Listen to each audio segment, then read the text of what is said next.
శుక్లాంబరధరం విష్ణుం శశివర్ణం చతుర్భుజం ప్రసన్నవదనం ధ్యాయేత్ సర్వవిఘ్నోపశాంతయే. పైన చెప్పిన విధంగా తిథ్యాది మానం మధ్యమానంను అనుసరించి నిశ్చయించబడింది. దాన్ని స్పష్టం చేయడానికి సంస్కారం చెబుతున్నారు. చతుర్దశ్యాది తిథులందు చెప్పిన ఘటికలు క్రమంగా రుణధనములుగాను చేసుకొనవలను. చతుర్దశి ఎందు శూన్యఘటిని, త్రయోదశి ప్రతిపత్తులందు 5 ఘటికలు క్రమంగా రుణముగాను ధనముగాను చెయ్యాలి. ద్వాదశి ద్వితీయుల యందు 10 ఘటికలు రుణధనములుగా చెయ్యాలి. తృతీయ ఏకాదశుల యందు 15 ఘటికలు, చతుర్థి దశములందు 19 ఘటికలు, పంచమి నవమములందు 22 ఘటికలు, షష్ఠి అష్టమాలందు 24 ఘటికలు, సప్తమి యందు 25 ఘటికలు ధన రుణ సంస్కారం చెయ్యాలి. ఈ అంశాత్మక ఫలం చతుర్దశ్యాది తిథి పిండమందు చెయ్యాలి. కర్కాటకాది రాశిత్రయం నందు 6, 4, 3, తులాది రాశిత్రయం నందు 3, 4, 6 సంస్కారం చేయుటకై ఖండ ఏర్పడను. మేషాది రాశిత్రయం నందు 50, 40, 12లను ధనం చెయ్యాలి. కర్కాటకాది రాశిత్రయం నందు 12, 40, 50 చెయ్యాలి. తులాది రాశి షట్కం నందు వీటితో రుణ సంస్కారం చెయ్యాలి. చతుర్గుణితమగు తిథి యందు వికలాత్మక ఫల సంస్కారం చెయ్యాలి. గత ఏష్య ఖండల అంతరం చే కలను గుణించాలి. 60 చే భాగించాలి. లబ్ధం ప్రథమోచ్చారణమందు రుణఫలమైన ధనం చెయ్యాలి. ధనమైతే ధనముగానే ఉంచాలి. ద్వితీయోచ్చారిత వర్గం ఉన్నప్పుడు విపరీతం చెయ్యాలి. తిథిని రెట్టించి దాని 6వ భాగం దాని నుంచి తీసివేయాలి. సూర్య సంస్కారానికి విపరీతంగా తిథి దండం కలపాలి. రుణఫలాన్ని తగ్గించగా తిథి దండాదిమానం ఏర్పడను. రుణఫలం తీసివేయ వీలు కానిచో దాని యందు 60 కలిపి సంస్కారం చెయ్యాలి. ఫలమే 60 కంటే అధికమైతే దానిలో నుండి 60 తీసివేసి మిగిలిన దాని సంస్కారం చెయ్యాలి. దానిచే తిథితో పాటు నక్షత్రమానం కూడా ఏర్పడను. చతుర్గుణిత మగు తిథి యందు తిథి త్రిభాగం కలిపి దానికి రుణఫలం కూడా కలపాలి. తష్టితం చేయగా యోగమానం వచ్చును. తిథిమానం స్పష్టమే. లేదా సూర్యచంద్ర యోగం చేసి కూడా యోగమానం సాధించవచ్చు. తిథి సంఖ్య నుండి 1 తీసివేసి దాన్ని రెట్టించి మరలా 1 తీసివేయగా చరాది కరణములు ఏర్పడను. కృష్ణపక్ష చతుర్దశి పదార్థం నుండి శకుని చతుష్పదం, కింస్తుఘ్నము, నాగము అని 4 స్థిర కరణములు వచ్చును. శుక్లపక్ష ప్రతివత్ పూర్వార్ధమున కింస్తుఘ్నకరణం ఉండను. యుద్ధ జయార్ణవం నానాయోములు. ఇప్పుడు యుద్ధ జయార్ణవ ప్రకరణం నందు విజయాది శుభకార్య సిద్ధికై ప్రధాన విషయాలు చెప్పెదను. ఆ, ఈ, ఊ, ఏ, ఓ ఈ 5 స్వరములు. వీటి క్రమము అనుసరించి నంద, భద్ర, జయ, రిక్త, పూర్ణ అను తిథులుండను. కామదులు హా వరకు వర్ణములు వెనుక చెప్పిన స్వరములకు క్రమంగా సూర్య మంగళులు, బుధ చంద్రులు, బృహస్పతి శుక్రులు, శని మంగళులు అధిపతులు. 40ని 60 చే గుణించాలి. దాన్ని 11తో భాగించాలి. లబ్ధం 6 చే గుణించి దాని ఫలం మరలా 11తో భాగించాలి. లబ్ధం 3 చే గుణించి దాని ఫలం నందు 1 కలపగా అన్ని పర్యాయాలు నాడీ స్ఫురణాన్ని బట్టి ఫలం ఏర్పడను. దాని పిదప కూడా రాత్రింబగళ్ళు నాడీ స్ఫురణం అగుచుండును. ఉదాహరణ 40 × 60 2400 బై 11 219. ఈ లబ్ధం స్వల్పాంతరంచే ఏర్పడింది.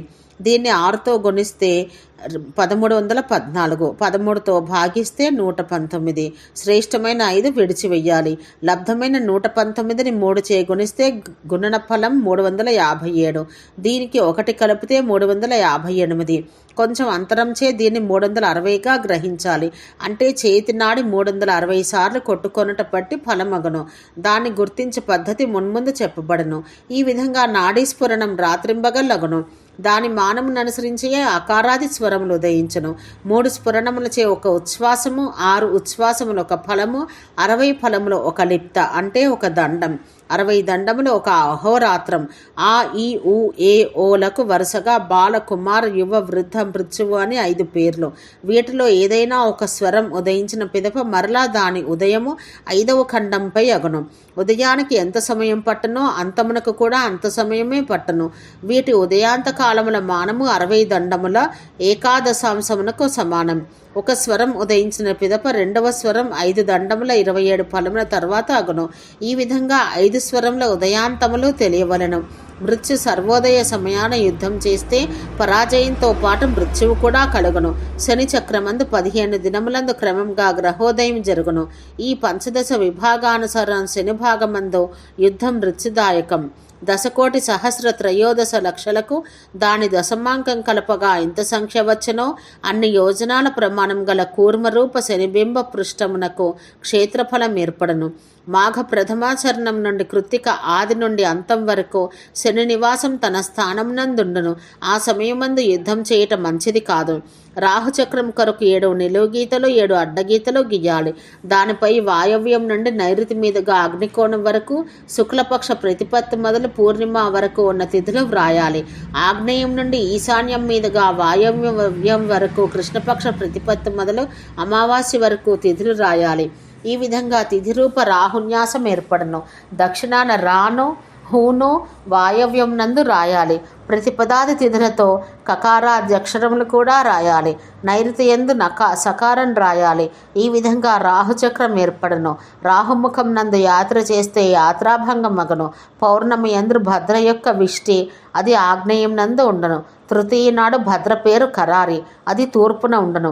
సప్తమి నాడు భద్ర పేరు ఘోర, అది దక్షిణాన ఉండను. సప్తమి దశముల యందు భద్ర క్రమంగా ఈశాన్య ఉత్తరముల యందు ఉండను.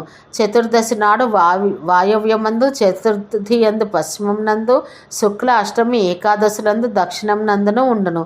దీన్ని అన్ని శుభకార్యములందు పరిత్యజించాలి.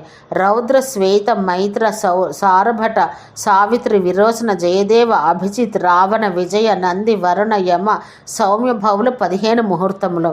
రౌద్ర ముహూర్తమందు భయానకములకు కార్యములు చెయ్యాలి. స్నానాది కార్యములు శ్వేత ముహూర్తమందు చెయ్యాలి. కన్యా వివాహానికి మైత్ర ముహూర్తం శుభకరం. సారభట ముహూర్తమునందు శుభకార్యములకును, సావిత్ర ముహూర్తమున దేవతా స్థాపనమును, విరోచన ముహూర్తమునందు రాజకీయ కార్యములు, జయదేవ ముహూర్తమందు విజయానికి సంబంధించిన కార్యాలు, రావణ ముహూర్తమందు సంగ్రామం, విజయ ముహూర్తమందు కృషి వ్యాపారం, నంది ముహూర్తమున షట్కర్మలు, వరుణ ముహూర్తమందు తటాకాది నిర్మాణం, యమ ముహూర్తమందు వినాశకర కార్యములు, సౌమ్య ముహూర్తమందు సౌమ్య కార్యాలు చెయ్యాలి. ఓం శాంతి శాంతి శాంతి.